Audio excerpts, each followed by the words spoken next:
Monsieur Paradis. Bonjour. Bonjour. Bonjour Léa. Salut. C'est votre fille? Exactement. Vous avez une belle fille. Merci beaucoup. Et vous avez des beaux oiseaux. Vous êtes maître fauconnier. Oui, exactement. Par définition, la fauconnerie, OK, c'est d'entraîner et de gouverner les oiseaux de proie dans le but de chasser du gibier sauvage dans son milieu naturel.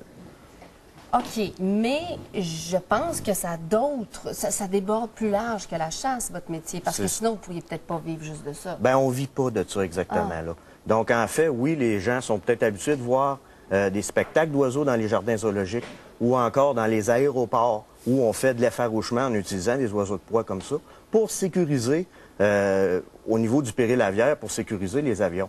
Mais c'est vraiment une infime... Pardon. C'est vraiment une infime partie des techniques reliées à l'art de la fauconnerie qui est utilisée dans ça. La fauconnerie, c'est vraiment de chasser du gibier sauvage dans son milieu naturel. C'est pour ça qu'un oiseau de proie est venu au monde, en fait.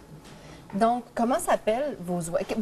Qu'est-ce qu'on a comme oiseau ici? OK, ici, on a un faucon lanier qui est originaire d'Afrique, OK, qui est utilisé pour chasser le petit gibier, comme la perdrix, par exemple. Et pourquoi il y a un petit casque? La raison pour laquelle l'oiseau est chaperonné, qu'on dit, c'est parce que il est beaucoup plus stressé que la buse que j'ai ici. Donc, pour le garder calme, on va lui mettre un chaperon. Non, mais c'est pas dangereux, vraiment. Non, c'est juste que moi, je suis pas dans mon environnement, dans mon habitat naturel en ce moment. Oui, c'est ça. Puis pour garder mon oiseau calme, étant donné qu'il a la vue environ 10 fois supérieure à celle de l'homme, bien, imaginez-vous, il y a le système nerveux qui va avec aussi. Donc, dans sa tête, là, ça va 10 fois plus vite que nous autres. Pour le garder tranquille, donc, on va le masquer comme ça. La buse que j'ai ici, c'est un oiseau qui est originaire de l'extrême sud du Texas, l'Amérique centrale, OK? C'est pas indigène au Québec. C'est un oiseau qui est beaucoup plus calme, puis qu'on va utiliser aussi pour chasser le lièvre, entre autres, et les lapins. À quel point est-ce qu'on peut développer une relation? Parce qu'on a beaucoup entendu parler des relations entre l'homme et le cheval, par exemple, pour ce qui est des spectacles, on en a vu.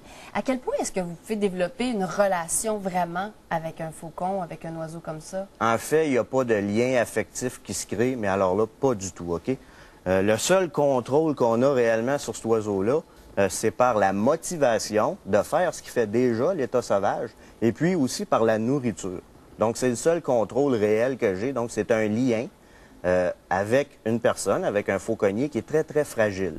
Il faut toujours qu'il y ait un objectif très précis là, dans tout ça, là. Et comment est-ce que le public, le public peut voir des faucons, des buses? Comment il peut avoir une interaction? En fait, à l'état sauvage, on a plus de 27 espèces là, qui vivent dans la province de Québec. Mais pour ce qui est de l'art de la fauconnerie comme tel, nous, on est le seul et unique centre de fauconnerie dans la province de Québec. Et puis, le grand public peut venir suivre des cours de formation d'apprentis fauconniers, vivre cette expérience-là via le centre de fauconnerie. Léa, toi, est-ce que c'est ça que tu veux faire plus tard? Oui. Oui? Qu'est-ce que tu aimes dans ces oiseaux-là? Ben, j'aime ça quand ils volent. Oui?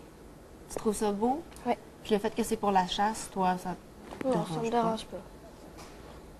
Ils sont vraiment beaux, vos oiseaux. Comment on devient maître fauconnier? Parce que c'est pas... Premièrement, il n'y en a pas beaucoup, là. Vous êtes un des seuls. Bien, il y en a d'autres, sauf que pour devenir maître fauconnier, je dirais que c'est vraiment le temps, les années, l'expérience. C'est une passion. Donc, c'est vraiment une quête quotidienne de toujours satisfaire nos connaissances dans ça, puis nos expériences. Donc, on ne devient pas juste le simple désir de vouloir devenir fauconnier. Souvent, c'est pas suffisant. Ça prend un engagement beaucoup plus profond que ça, parce qu'un oiseau de proie, c'est quand même très sérieux, là. OK, c'est pas comme un chien ou une perruche, non, là. c'est sûr, oui. On devient le valet, là, directement de ces oiseaux-là lorsqu'on les garde en captivité. Et puis, en plus, c'est le fun. Faites ça avec votre fille. Alors, ça fait une belle activité par fille à faire. Absolument. C'est pour aussi favoriser la relève. Donc, on implique toute la famille dans ça. Ma conjointe aussi est beaucoup impliquée au niveau des chevaux. On a uni nos passions, puis on pratique maintenant la fauconnerie à cheval. Merci tellement d'avoir été avec nous ce matin. Est-ce que je peux pas le flatter, hein? Bien, vous pouvez, oui. Au niveau de l'abdomen. On va au niveau de l'abdomen. Oui. Oh, c'est doux, doux, doux. Merci beaucoup d'avoir été avec nous. On laisse toutes vos coordonnées sur le site tva.canadian.ca.